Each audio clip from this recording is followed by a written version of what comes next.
A massive divisional win in overtime for the Titans, and now a major injury blow. Derrick Henry might be done for the season with a broken bone in his foot. Geoff, how do you view Tennessee as a Super Bowl contender without arguably the best offensive player in the game right now? Yeah, this one hurts. Obviously, I really like Tennessee as the dark horse in the AFC conference. I still think that conference is wide open. And I mean, I'm not going to write them off completely. I mean, it's still a wide open conference. We've got the Chiefs taking a major step back. But this does open up things for a team like the Bills to just, potentially not have to deal with Derrick Henry late in the season when Derrick Henry is the toughest to deal with. So we're really going to test the theory that running backs don't matter here, because if somehow Tennessee can get through this conference and get to the Super Bowl, I don't know if a running back would be drafted in the first round for the next decade or so. I mean, they still would, because NFL executives don't pay attention to this stuff. But my point is, this is a pretty big blow for a team whose offense was built around Derrick Henry, who ran the ball even when they were behind. And I'm just not sure how they're going to replace him. It is good. The one thing I'll say, A.J. Brown is back. So, yep. Maybe the Titans move to a little bit more passing-centric offense, and maybe that ends up working out the best for them. Who knows? But you've got to think it's at least a minor blow to their chances here, and most likely a major one. Yeah, absolutely. Plus 1,600 right now on the DK Sportsbook to win the Super Bowl, Pearce. You picking up what that bet is putting down? You also got to expect them to now maybe be a little active at the trade deadline tomorrow, which is at 4 o'clock here. And I'm going to write them. I guess there are some running backs out there that you can pick up through them. D'Ernest Johnson, I don't know. That's not going to change anything. Write these guys off. I mean, even if you were healthy, I'm not a believer in the Titans. We've seen this from them before. They're a great regular season team, but there's just too many flaws on this team. We see it every single year that they can't be perfect in January and February, and that's what they need to be. They need Ryan Tannehill to be perfect and not be Ryan Tannehill, and he'll have one bad game. Or the offensive line, we've seen them turn into pumpkins at times. And then also the secondary has issues. They're injured. Julio Jones, we don't know if he'll ever play. A.J. Brown looks good, but again, he's pretty mercurial as well. They're just too up and down of a team. They're not well coached as much as people like Vrabel. They just can't get it together. We say the same thing every year. Yeah, A.J. Brown's been a monster over the past 3 weeks. It's an offense, though, that relies so heavily on the play action. They run the ball 47.4% of their plays. I mean, it's the fourth highest figure in the league. So you got to expect this offense to maybe look a little different moving forward, especially if Henry is out for the rest of the year. Let's overreact to some other things that went down on a wild Sunday here, guys, in Week 8. The Jets shock the world, and the legend of Mike White is born. He goes over 400 passing yards as New York takes down the mighty Bengals. This poor man's Tom Brady can lead the Jets to another 10-point upset on Thursday night against the Colts. You buying that, Pearce? No, I'm not buying that whatsoever. The Bengals clearly overlooked the Jets. They weren't prepared. It was a very sloppy game from them. They were missing tackles. They didn't put any pressure on the quarterback. A 4% pressure rate on Mike White. What are you doing, Cincinnati? I mean, this is one of the worst offensive lines in football. Zach Wilson was dealing with a 30% pressure rate every game, and yet Mike White goes out there and doesn't have to deal with anything. He's allowed to check down all game long. And he throws these, intended air yards of 5 yards per play, and is able to move the ball downfield and score. Now, the good thing he's got going for him is Indianapolis, his opponent this week. They are one of the worst. They are the worst in terms of pressure rate. They don't blitz. They don't get to the quarterback at all. But the problem that White's going to run into is that's what the Colts defense does. They allow you to do all these check down passes. They'll give you underneath yards all day, all long, but you can't score against them. So White could probably have another good fantasy day, but I don't think the Jets are going to win again. I mean, Geoff, what do you think here, dude? This doesn't look like a fluke. He was tossing dimes, second quarterback ever to throw for 400 yards in his first career start, joining Cam Newton. It's a cool story. I hope somebody goes out and gives Mike White like $100 million next year. It's probably what will happen. So good for him. No, it's not going to happen again. Pearce is right on. I don't know what the Bengals were doing last week. Like the other thing is, I mean, a lot of Mike White's production. It came in the end of this game. The Bengals were salting the game away, and then they just threw a random pick, and all of a sudden he's got the ball back, and all these fantasy points are flowing. So it was a weird game. The Jets in no way should have won that game, either from a matchup perspective or just in game. They needed so many things to go right. The Colts this is a pretty big bounce back spot. They're just going to run Jonathan Taylor. This is probably even going to be a slower paced game as well. I do not expect another sloppy shootout like the Bengals handed Mike White last week. So all things considered, yeah, he'll probably rack up a few yards like Pearce said. That's what the Colts do give up. But if they get any pressure on him, this chalice is going to turn into a pumpkin pretty fast. I mean, dude, they ran the Philly special. The number one play for teams, riding iconic backup quarterback here. Performances. Yeah. Incredible.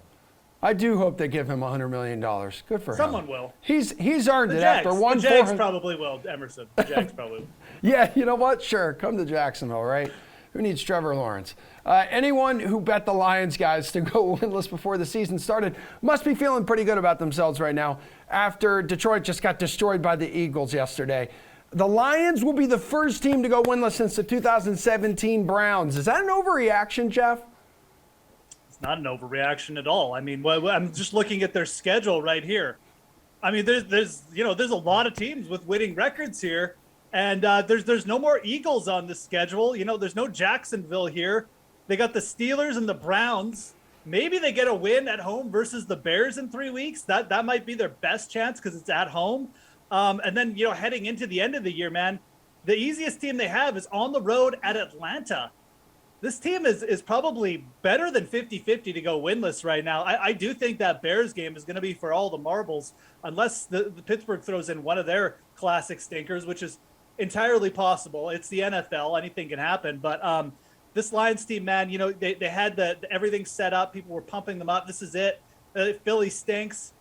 And they don't even show up. So I don't know, man. This is, this is just it's almost too easy a spot to take a victory lap because pretty much everyone who is on this show does NFL analysis said the Detroit Lions are going to be a dumpster fire. You can't come in and do this rah. We're gonna bust up the other team and be more physical. That's how we're gonna win. It doesn't work. It doesn't work in today's NFL, and it's not working for Dan Campbell and the Detroit Lions. So I'll take the victory lap for all of us.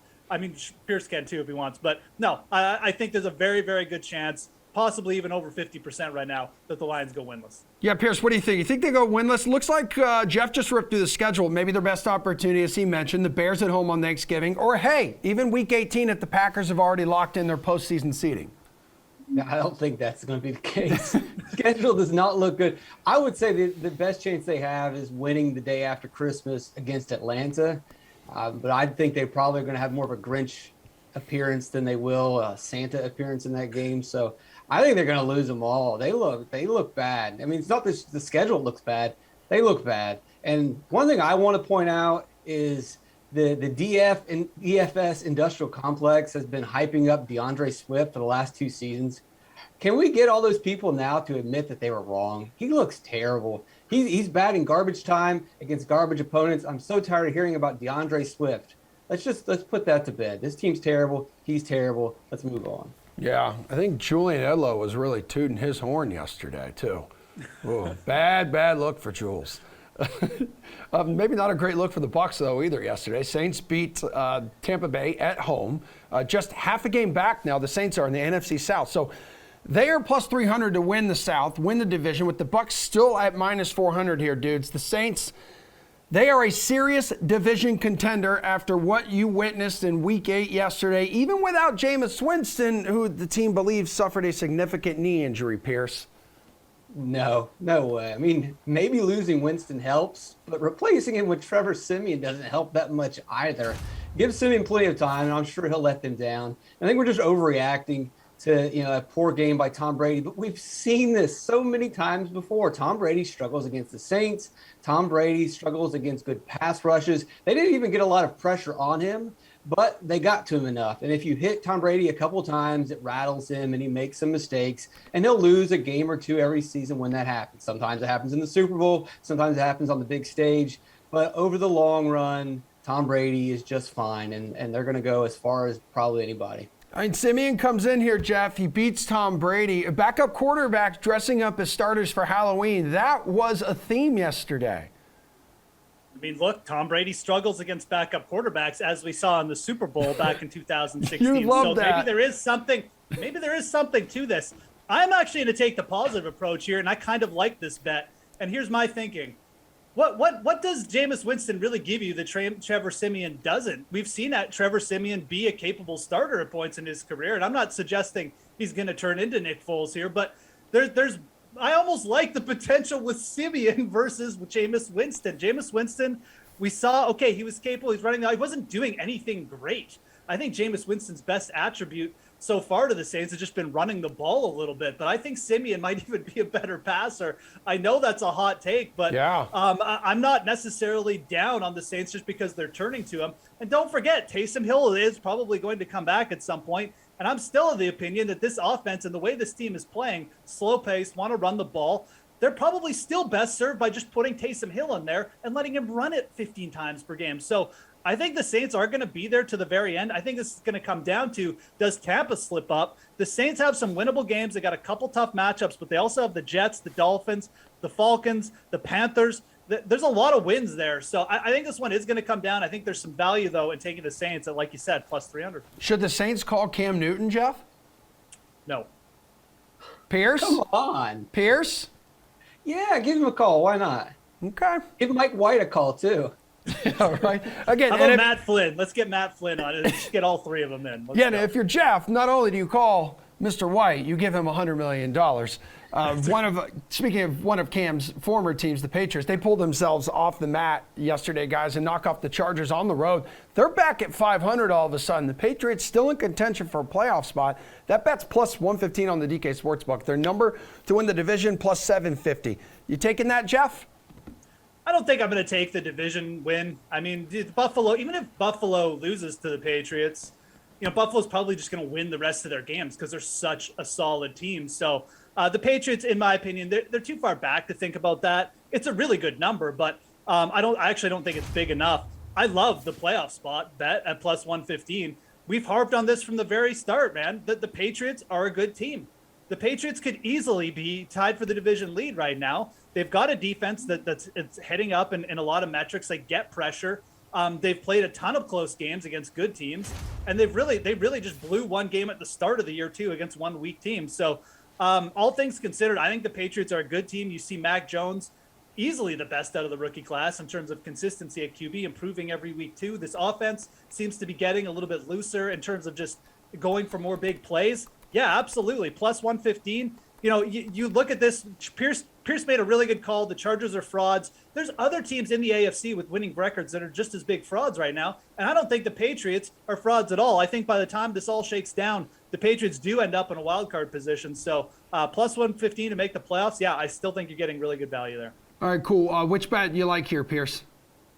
Yeah, I'm going to take the chance here. We don't know if Buffalo is going to be able to keep it up. We'll talk a little bit more about Buffalo later. But yeah, the Chargers are frauds. Got to keep repeating that. So I don't want to overreact to that. But the Patriots, as Geoff pointed out yesterday, we look at some of their early season losses. Those could have easily been wins had they, the ball bounced a different way or things fell in their favor. So the defense, the Patriots, is getting better every single week. Their offensive line is playing really well. You look at the pressure rate that Mac Jones has dealt with the last 2 weeks. 10% pressure rate against the Jets, just a 2% pressure rate last week against the Chargers. He didn't have the best game ever, but in terms of development, it's not linear. We don't have like a line graph that's constantly going up. There's going to be up weeks and down weeks, but overall, at the end of the season, we're going to see that Mac Jones is going to be a top-tier quarterback by the time we get to the playoffs. The receiving core, they don't have any flashy names, but it's all blue-collar guys that are going to get the job done. We know that the rush attack is there. They've got all the pieces, and more importantly, they've got the coaching staff that no one else has. So I think they definitely are this dark horse candidate. It's time to get rid of the Titans and start backing the Patriots. Yeah, after blowing out the Jets last week, definitely their first legitimate statement victory this season, guys. Real quick before you all take off, we're a day after Halloween. It's still spooky season in my book, for sure. We're going to take a look here at Super Bowl winner odds right now. Which number, guys, looking a little spooky to you? Which one you're like, I'm just going to kind of fade that and stay away from it, Pearce?